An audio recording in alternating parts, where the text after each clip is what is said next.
তো সবাই দেয়। রিজিকের মালিক তো আল্লাহ। তারপরেও যে তোমাকে দোকান বন্ধ রাখতে হবে এটাও বলিনি।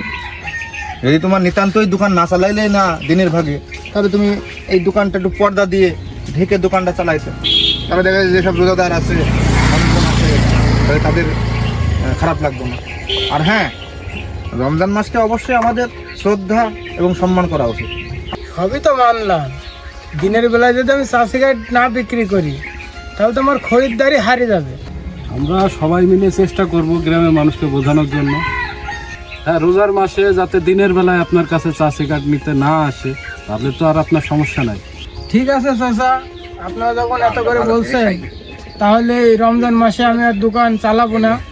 ঠিক আছে, তাহলে আপনি শুধু আমার দোকানে না, আশপাশে সবাইকে বললেন, তাহলে আমার দোকানটা বন্ধ করে থুই যাবেন না। তো ঠিক আছে বাবাজি, তুমি যে আমাদের কথা বুঝতে পারছো এর জন্য তোমাকে অনেক অনেক ধন্যবাদ। আমরা চেষ্টা করব গ্রামের সবাইকে এভাবে বোঝানোর জন্য। অনেক অনেক ধন্যবাদ তোমাকে। আসসালামু আলাইকুম। ওয়ালাইকুম আসসালাম। ওয়ালাইকুম আসসালাম। ওয়ালাইকুম আসসালাম।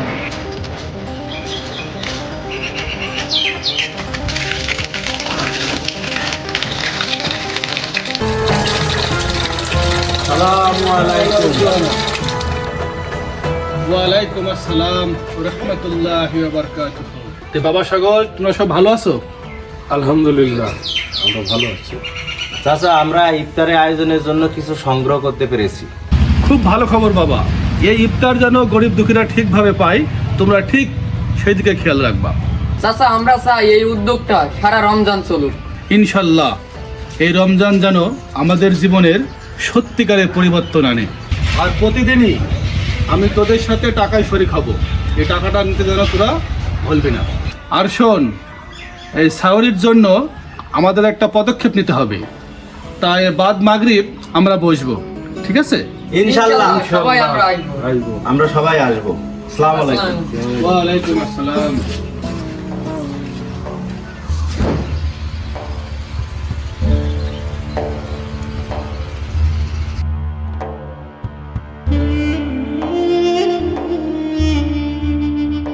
মকলেশ ভাই, গত মাসে টাকা দেওয়ার কথা ছিল, টাকা দিলি নি কে? ভাই, খুবই সমস্যার ভিতরে আছি, টাকা তেমন দিতে পারছি নি। আপনার ভাবেও একটু অসুস্থ, আগামী মাসে দিতে চেষ্টা করি। আমার ওসব শুনে সময় নেই। টাকা পাই, টাকা সুদে আসলে দিবি। ভাই, টাকা এখন না থাকলে কম দিতে ভাই।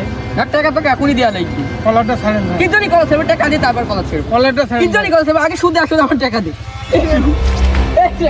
কলা ছেড়ে দেন না ভাই। না, কলা ছেড়ে।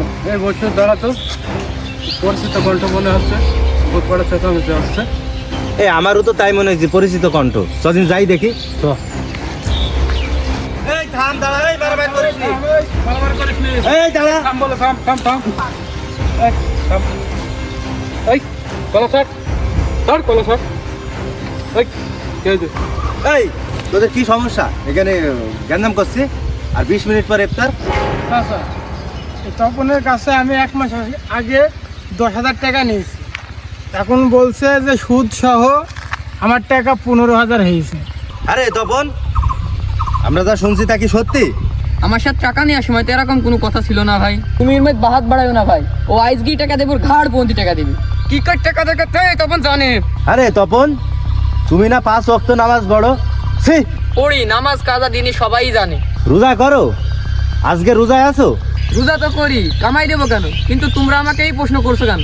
নামাজ রোজার সাথে টাকার সম্পর্ক কি? সম্পর্ক আছে, তুমি সব জানো। সুদ খাওয়া হারাম, তুমি জানো না? এই হারাম খালি নামাজ, রোজা, হজ, যাকাত কোনো কিছু কাজে লাগে না।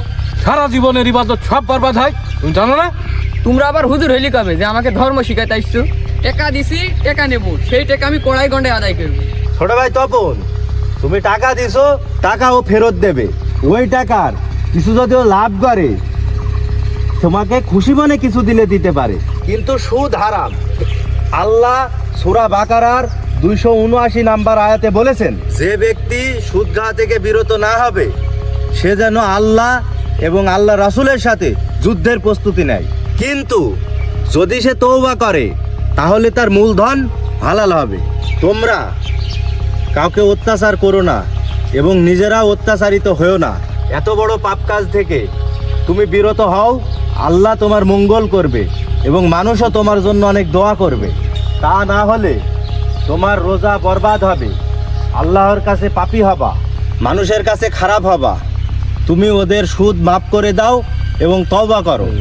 আমার সুদটা মাফ করে দাও, আমি মূল টাকাটা কালকেই দিয়ে দেবো এবং তোমার জন্য অনেক দোয়া করবো তপন ভাই।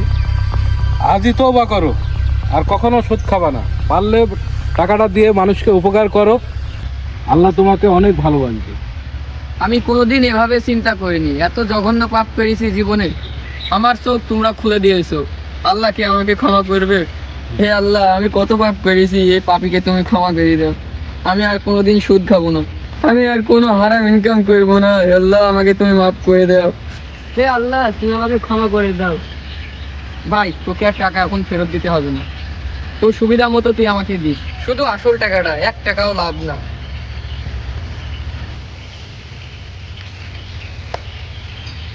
হে আল্লাহ, তুমি তপনের তওবা কবুল করো এবং হেদায়েত করো, এবং আমাদের সবাইকে তুমি হেদায়েত করো।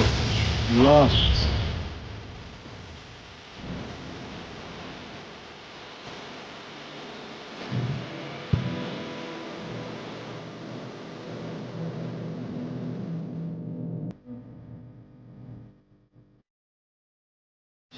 प्यारा दिल मुस्लिम को वो जिंदा तमन्ना दे।